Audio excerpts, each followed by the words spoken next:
sneaked in closer and saw a guy in a baseball hat and mask open the store's back door. A thief? I grabbed a broken hairdryer from the nearby dumpster, ready to smack the thief in the head, when a gust of wind blew his hat off, revealing his hair that I'd have recognized anywhere. That's Travis! I watched as Travis loaded some boxes into the truck and then took off. Even if it was his dad's shop, the way he had acted was super suspicious, so I checked the salon's inventory, but nothing was missing. I'm sure he was up to no good. The next day at school, I caught him right out of the bathroom. Oh, gosh, you scared me. Good. You should be scared. I know what you're up to. For a second, he looked serious, but then he grinned at me. Really? I didn't expect you to be the jealous type. What? Yeah, I went to the bathroom to put on some deodorant for my date, but if you're offering, you used to be a little gremlin before, but you've grown up pretty.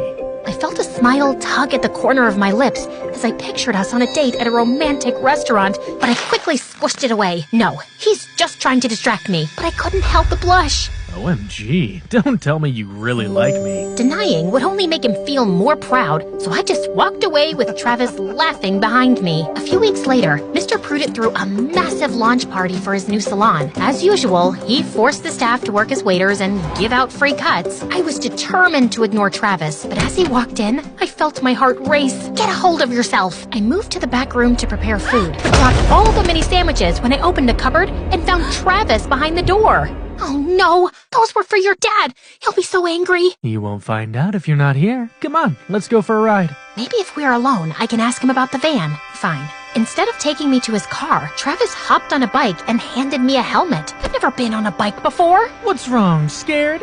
Of course not. Hold tight. And he was off like a rocket. After I stopped screaming, I realized having Travis so close did weird things to my insides. It's not him. You just ate a bad prawn. He stopped by a beautiful hothouse. It was winter, but it was full of flowers blooming. A friend gave me the keys. Pretty amazing, right? But he was looking at me, and it made me blush, so I tried to change the subject. Why did you come back? I thought you liked it with your mom. Travis's smile slipped. Family stuff. How about you? Did you still want to become a hairdresser? Yeah. As soon as the debt is paid, I want to open a salon with Mom. I'm sure you'll do great, and I'm sorry Dad can be so horrible. My jaw fell. Why is he so nice? Who cares? Stop flirting, girl, and ask about the van. But just as I was about to open my mouth, a thunderclap interrupted me, and there was lightning, and it started raining, and I forgot all about the stupid van because I was deadly scared of storms. Here, put this on. You're trembling. It's not cold, it's fear. But then Travis wrapped his arm around me, and I didn't feel so scared anymore. Actually, having him so close was making me wonder how it would be to kiss him, and suddenly, my phone started ringing. Where are you? Mr. Prudent is looking for you, and he's angry. Travis and I raced back home, only to find that Mr. Prudent and Greta had dumped all my secret stash of salvaged products onto the lawn. There you are, you little thief. I haven't stolen anything. This is... That's my stuff. I just asked Luna to hold it for me. You wanted me to get more involved with the store, right? Mr. Prudent narrowed his eyes at Travis, suspicious, but since the clients were still around, he just walked away, and Travis followed him. Don't flatter yourself. He just did it because he didn't want his dad to cause a scene. Maybe. But Travis had helped me, so I wanted to thank him. Instead of finding him, Mr. Prudent found me. You sneaky little girl.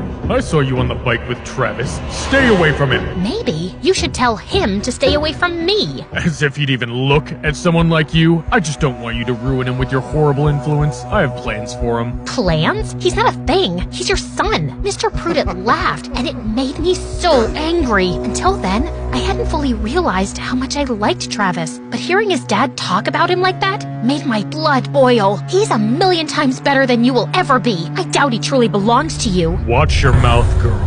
You don't want your mom to have another accident, do you? Before I could say anything even worse, I stormed off. I was so tired of Mr. Prudent, and now I had to go and fall for his son. The only solution is to avoid Travis at all costs. It's a temporary madness. It will pass. Easier said than done, since we went to school together. Every time he walked into a room, I hid under the table or pretended to be on the phone. OMG, your cat is on fire? I'll be there right away. Finally, he cornered me in the salon's back room. Gotcha. What do you want, Travis? To thank you. I heard what you told my dad. No one's ever stood up for me like that. Don't flatter yourself. He just gets on my nerves. I don't believe you. I can see how you look at me. Be my girlfriend? Your dad won't let us. Only if he finds out. I give up. We started dating secretly, and every night was like a fairy tale as we snuck out and went for long drives, and I realized I was falling for him. He was funny and kind, and his hair, I wanted to touch it all the time. And then everything changed when Mr. Prudent announced that his business partner, Greta's mom, was coming back and he was throwing a party. Suddenly, Travis got so busy, I didn't see him for a week. I volunteered to be on the catering service, but whenever